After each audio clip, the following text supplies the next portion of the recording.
Have a nice time dear students. साथियों, आज हम लोग क्लास 10th के इंग्लिश के पोएम फायर एंड आइस का MCQ सॉल्व करने वाले हैं, यानी कि मल्टीपल चॉइस क्वेश्चंस को सॉल्व करेंगे। तो साथियों, वीडियो शुरू करने से पहले आप सभी से रिक्वेस्ट, चैनल को फटाफट सब्सक्राइब कीजिए और वीडियो को लाइक कीजिए। आइए हम लोग फर्स्ट क्वेश्चन को देखते हैं। Who is the poet of the poem fire and ice? कहते हैं फायर एंड आइस पोएम कविता के पोएट कौन है? तो इसमें आपको ऑप्शन दिया Leslie Norris, Robert Frost, Caroline Wells and Robin Klein.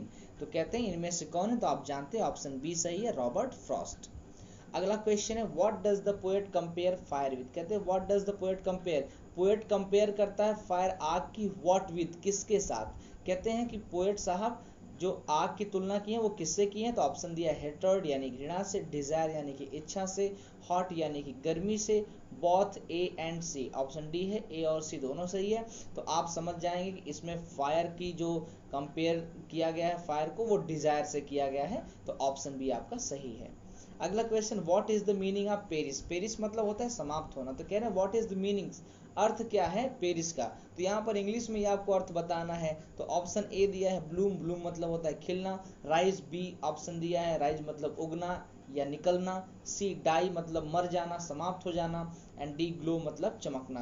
तो यहाँ पर आपको मालूम पेरिस मतलब समाप्त हो जाना, खत्म हो जाना। तो डाई मतलब भी खत्म हो जाना ही होता है। तो यहाँ पर भी क्या होगा? ऑप्शन सी आपका सही हो जाएगा।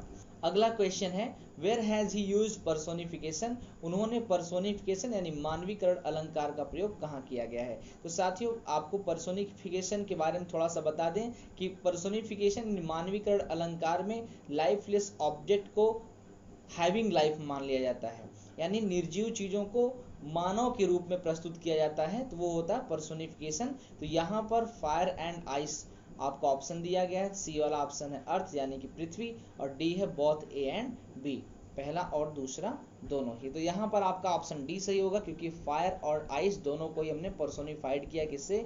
फायर को हमने पर्सोनिफाइड किया है डिजायर से, और जो कि मानवों की प्रवृत्ति होती है, और आइस का हमने किया है हेट यानी घृणा से। तो ये भी मानवों की ही प्रवृत्ति होती है, इसलिए इसको हम पर्सोनिफिकेशन में रखेंगे। अगला है name the poetic device used in the line. कहते हैं जो इस पंक्ति में प्रयोग की गई पोएटिक डिवाइस, यानी फिर से अलंकार की बात कर रहे हैं, जो इस लाइन में, इस पंक्ति में यूज किया गया है अलंकार। कौन सी लाइन में? To say that for destruction ice is also great, की उस बर्बादी के लिए तो आइस इज आल्सो ग्रेट, बर्फ भी मतलब पर्याप्त होगा, अच्छा ही होगा। तो ये इमेजिन किया जा रहा है, कल्पना किया जा रहा है कि उस बर्बादी के लिए बर्फ भी ठीक ठाक ही रहेगा।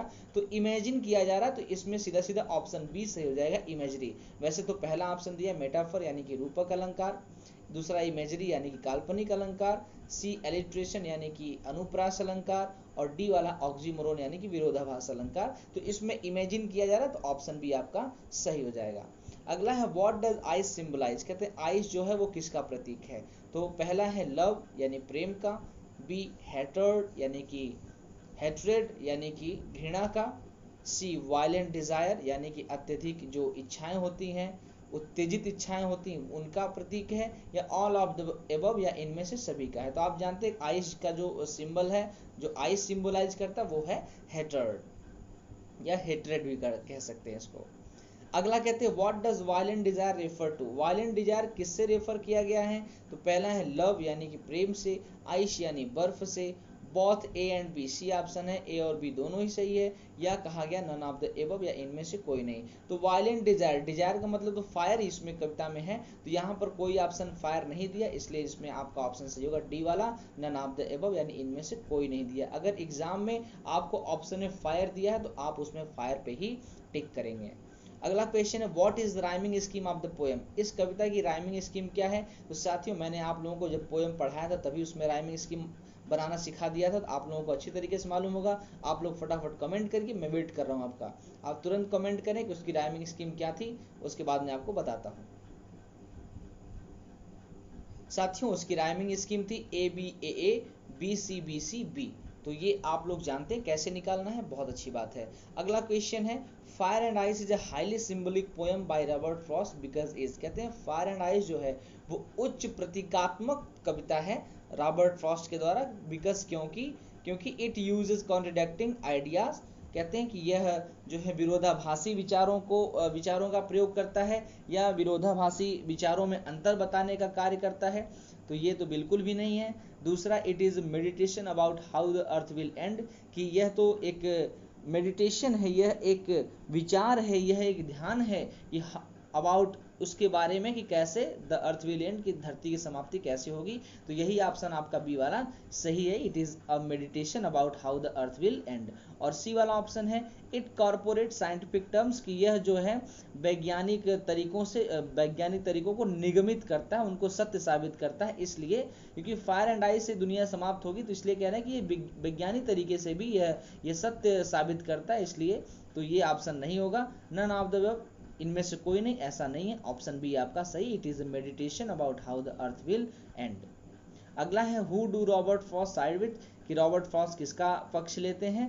तो पहला ऑप्शन है those who believe this world will and in fire, कि उन लोगों का पक्ष लेते हैं जो विश्वास रखते हैं कि संसार का अंत आग से होगा। तो ऑप्शन यही सही है, क्योंकि उन्होंने पहली बार तो जो साइड लिया था वो फेवर उन्हीं का किया था जो लोग फायर का फेवर कर रहे थे।